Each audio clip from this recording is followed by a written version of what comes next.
नमस्कार। Study academy channel पे आपका स्वागत है। Welcome to Study Academy. SSC CGL GK marathon.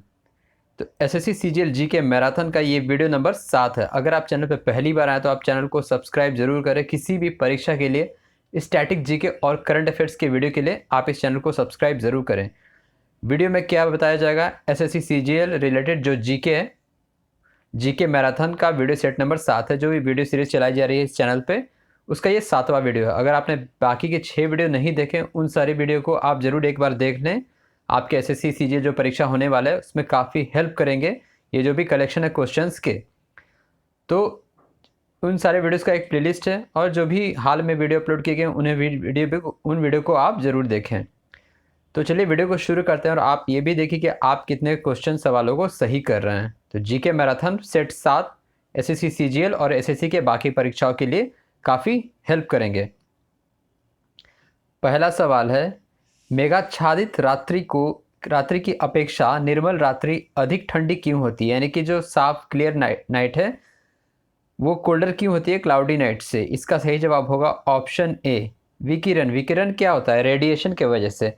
विकिरण यानी कि रेडिएशन के वजह से जो बादल होता है ना, ये इंफ्रारेड रेडिएशन को जो हमारा वायुमंडल है उससे एस्केप करने में रोकता है, प्रिवेंट करता है। और इसीलिए जो गर्मी है, हीट उष्मा है, ये पृथ्वी के सतह पर ही रहती है। तो इस वजह से जो ये है साफ रात्रि है, क्लियर नाइट्स, यानी कि मेघाच्छादित रात्रि की अपेक्षा में जो निर्मल रात्रि होती है अधिक ठंडी होती है। यानी कि जो क्लियर नाइट है कोल्डर होता है क्लाउडी नाइट से, इसी रेडिएशन के वजह से। अगला सवाल है, इलेक्ट्रॉन माइक्रोस्कोप यानी कि इलेक्ट्रॉन सूक्ष्मदर्शी का आविष्कार किसने किया था? ये किया गया था नॉल एंड रुस्का। इनका पूरा नाम है अर्नस्ट रुस्का, ERNST, अर्नस्ट रुस्का और मैक्स नॉल। ठीक है, दोनों जर्मन थे, जर्मनी के थे। इन्होंने 1931 में बनाया था इलेक्ट्रॉन सूक्ष्मदर्शी यानी कि electron microscope. Lady with the lamp के नाम से कौन जाना जाता है? लेडी विद द लैम्प जो है बहुत फेमस फ्लोरेंस नाइटिंगेल, जो कि नर्स थी। ठीक है, तो 1820 से 1910 तक, मतलब 1820 में इनका जन्म हुआ था। तो ये एक बहुत फेमस नर्स थी, और क्रीमिया युद्ध के समय काफ़ी इनका योगदान था 1853 से 56 के बीच में। तो फ्लोरेंस नाइटिंगेल को ही लेडी विद द लैम्प कहा जाता है। लेडी विद द लैम्प के नाम से इन्हें जाना जाता है। तानसेन सम्मान किस राज्य के द्वारा दिया जाता है? तानसेन सम्मान ये दिया जाता है मध्य प्रदेश के द्वारा। मध्य प्रदेश के द्वारा इस तानसेन सम्मान की शुरुआत की गई थी 1980 में। 1980 में शुरुआत की गई थी। जो हिंदुस्तानी क्लासिकल म्यूज़िक होता है इस क्षेत्र में, इसके मतलब एक्सीलेंस में दिया जाता है, और ये दिया जाता है ग्वालियर के तानसेन समारोह में। ग्वालियर के तानसेन समारोह में ही ये पुरस्कार दिया जाता है। तो मध्य प्रदेश के राज्य द्वारा ये पुरस्कार दिया जाता है। संगीत का सम्मान है तानसेन सम्मान। निम्न में से कौन सा अनुच्छेद आपातकाल उपबंधों से संबंधित है? यानी कि जो आर्टिकल रिलेटेड है इमरजेंसी से। अनुच्छेद का भी वीडियो इस चैनल पे है, उस वीडियो को भी आप ज़रूर देखें। तो इसका सही जवाब होगा ऑप्शन बी, अनुच्छेद 352, अनुच्छेद 356 और अनुच्छेद 360। 352 क्या कहता है? ये जो है राष्ट्रीय आपातकाल, नेशनल इमरजेंसी, कब हुआ था? 1975 में लगाया गया था भारत में। 356 राज्य इमरजेंसी, राष्ट्रपति शासन जब लगाया जाता है किसी राज्य में, तो राज्य मतलब ये स्टेट इमरजेंसी होता है। 356 सबसे पहले लगा था पंजाब में 1951 में, और यह 360 वित्तीय आपातकाल यानी कि फाइनेंशियल इमरजेंसी, जो कि अब तक इसका इस्तेमाल नहीं हुआ है। वित्तीय आपातकाल यानी कि फाइनेंशियल इमरजेंसी अभी तक देश में नहीं लागू हुआ है कभी। इसका इस्तेमाल, इस अनुच्छेद का इस्तेमाल अभी तक नहीं हुआ है 360। अगला सवाल है, शिक्षा का विषय क्या है? यानी कि एजुकेशन किस विषय में आता है?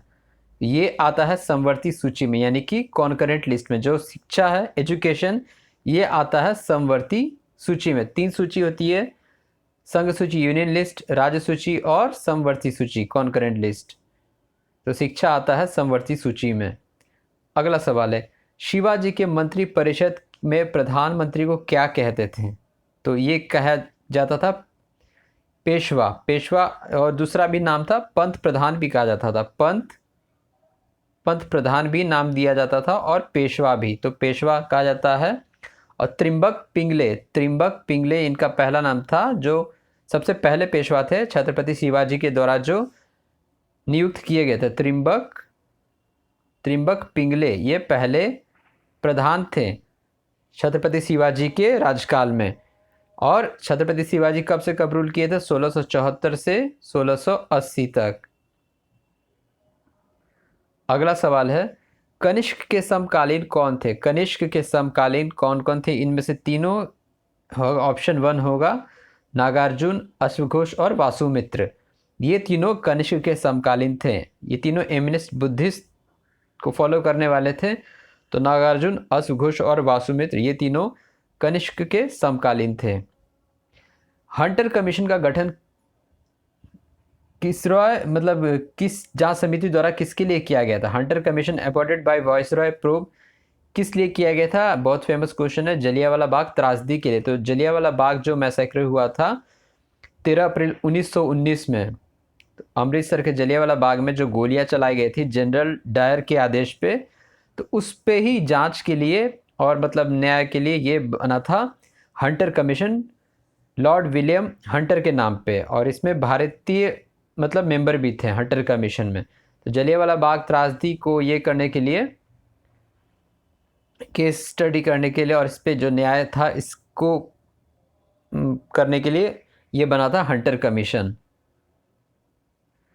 निम्न में से कौन सी नदी भूमि के द्वारा संलग्न है, घिरा हुआ है, यानी कि कौन सा लैंडलॉक्ड सी है इन चारों ऑप्शन में से? तो इन चारों ऑप्शन में से है अरल सी। अरल नदी जो है, अरल नदी लैंडलॉक्ड है, घिरा हुआ है। Uzbekistan, Tajikistan, Turkmenistan, Kyrgyzstan. तो ये कहा जाता है लैंडलॉक्ड सॉल्ट वाटर लेक।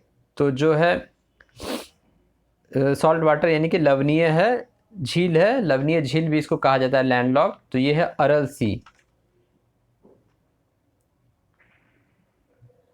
निम्न में से भारत में सर्वाधिक जैव विविधता वाला स्थान यानी कि बायोलॉजिकली हॉटस्पॉट, बायोलॉजिकल डाइवर्सिटी कौन है? तो ये है वेस्टर्न घाट। वेस्टर्न घाट है यानी कि पश्चिमी घाट है, जो कि 1600 किलोमीटर दूरी तय करता है, जो पश्चिमी तट है भारत का, जो गुजरात, महाराष्ट्र, गोवा, कर्नाटका ये सभी को लेके और कुछ हिस्सा तमिलनाडु में। तो ये भी कहा जाएगा कि हाँ, तमिलनाडु में भी वेस्टर्न घाट, क्योंकि तमिलनाडु में ही ईस्टर्न घाट और वेस्टर्न घाट का समागम होता है कार्डमम हिल्स के पास, नीलगिरी हिल्स के पास, माफ़ कीजिए। तो वेस्टर्न घाट ये है भारत में सर्वाधिक जैव विविधता वाला स्थान है। और भी जो है हॉटस्पॉट है बायोलॉजिकल डाइवर्सिटी के, वो हैं हिमालय है, टोटल 4 है, हिमालय, इंडो बर्मा है, सुंडालैंड है, और ये चौथा वेस्टर्न घाट यानी कि पश्चिमी घाट। दांतों की खराबी, कीड़े लगने में कौन सा तत्व संबंधित है? तो ये इसका सही जवाब होगा ऑप्शन बी, फ्लोरीन।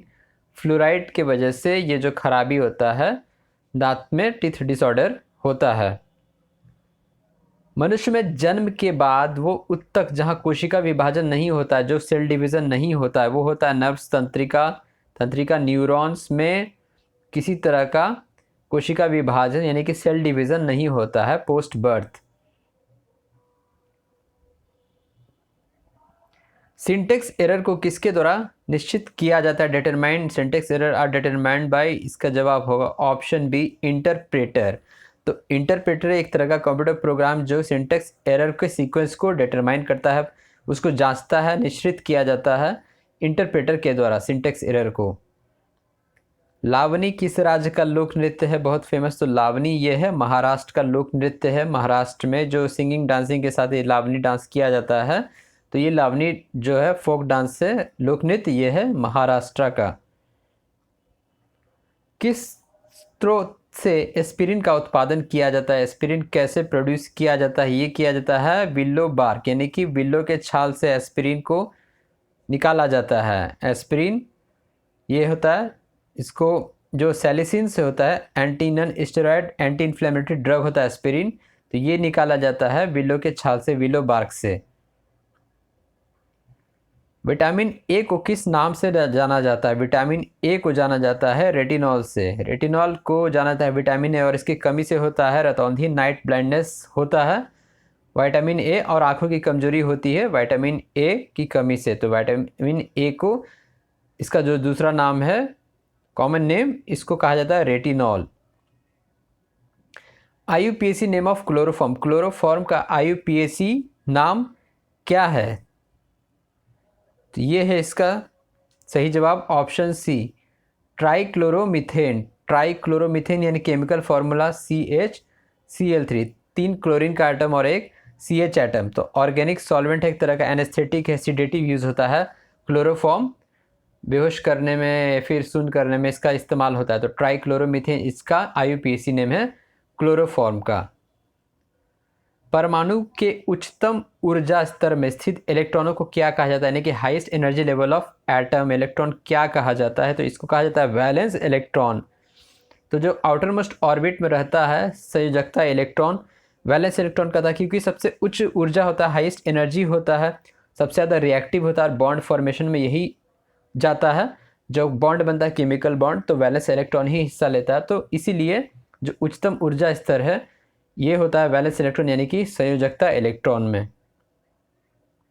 अगला सवाल है, रिजर्व बैंक ऑफ इंडिया के अनुसार कितनी पूंजी कम से कम रखनी होती है, यानी minimum reserve system of RBI। Reserve bank of India ये होता है 200 करोड़। 200 करोड़ है minimum reserve system for printing of currency notes, इसी के तहत। और ये जो है RBI को कम से कम 200 करोड़ का एसेट्स बैलेंस मेंटेन रखना पड़ता है। ये नियम 1956 से ही है, 1956 से ही ये नियम है रिजर्व बैंक ऑफ इंडिया, जो कि भारत का केंद्रीय बैंक है। तो 200 करोड़ इसका कम से कम पूंजी होना चाहिए जो मिनिमम रिजर्व सिस्टम के तहत रखा जाता है।